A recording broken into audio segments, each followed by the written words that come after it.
guys, perkenalkan, nama saya Rina Yustiani Agustin dari Prodi Manajemen C, Institut Manajemen Wiyata Indonesia. Untuk memenuhi tugas mata kuliah Business Environment dengan dosen pengampu Bapak C. Gunawan SEMM.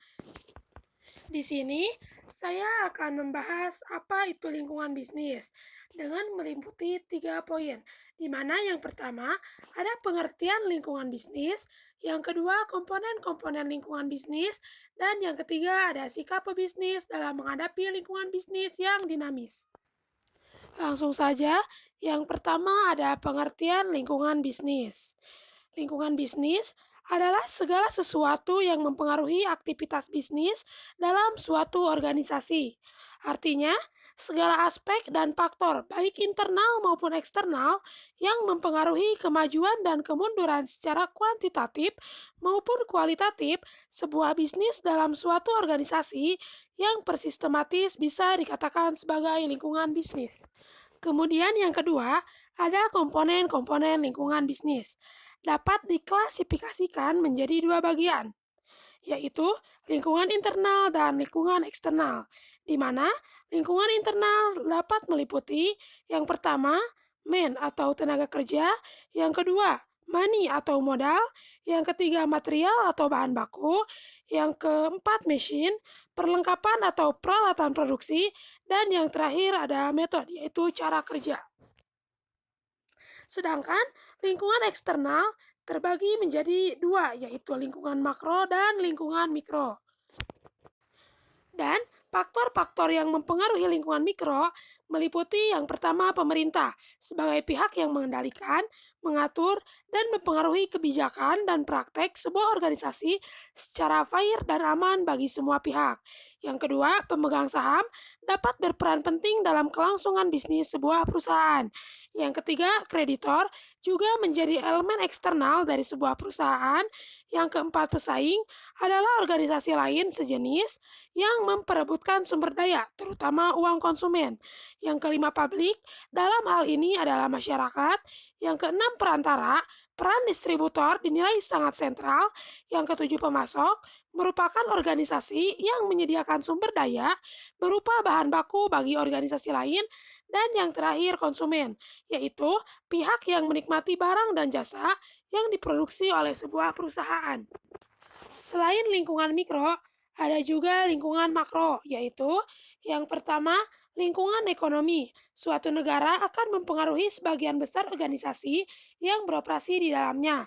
Yang kedua, lingkungan teknologi, yaitu pengetahuan dan peralatan dan teknis yang digunakan untuk mengubah bentuk masukan atau input menjadi keluaran atau output. Yang ketiga, lingkungan politik atau hukum, di mana di dalamnya terdapat undang-undang, peraturan dan keputusan pemerintah yang mengatur perilaku usaha. Yang keempat, lingkungan sosial budaya, yaitu merujuk kepada karakteristik demografi serta perilaku, sikap, dan norma-norma umum dari penduduk dalam suatu masyarakat tertentu. Yang kelima, lingkungan global, yaitu memaksa dunia bisnis yang bersaing di era yang lebih luas dengan tanpa batas.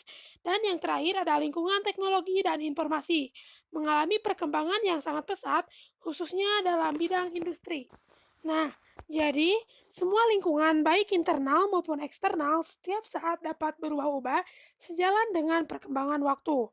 Namun, dapat juga dikatakan bahwa lingkungan internal lebih tajam pengaruhnya terhadap perkembangan perusahaan dibandingkan dengan pengaruh faktor-faktor eksternal. Maka, perusahaan harus lebih peka untuk mengikuti faktor-faktor yang terdapat dalam lingkungan internal tanpa adanya faktor dalam lingkungan eksternal. Kemudian yang ketiga, ada sikap pebisnis dalam menyikapi lingkungan bisnis yang semakin dinamis.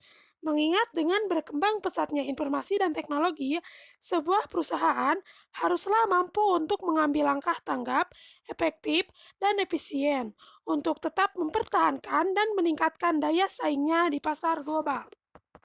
Nah, pengamatan terhadap perubahan dan kompleksitas lingkungan membuat para manajer dapat memanfaatkan lingkungan yang berubah dengan 3 langkah, di mana yang pertama pengamatan lingkungan, yaitu meneliti lingkungan terhadap kejadian atau masalah penting yang mungkin dapat mempengaruhi suatu organisasi. Yang kedua, menerjemahkan faktor-faktor lingkungan, yaitu menentukan sebuah kejadian dan masalah lingkungan, apa yang bermanfaat bagi organisasi. Dan yang ketiga, menghadapi ancaman dan kesempatan, di mana manajer melakukan suatu peta keterkaitan atau cognitive maps, yaitu merangkum hubungan yang didasari antara faktor-faktor lingkungan yang kemungkinan tindakan organisasi. Mungkin cukup sekian pemaparan materi singkat tentang lingkungan bisnis dari saya. Terima kasih sudah menonton. Jangan lupa untuk di like, comment, and subscribe. Dadah!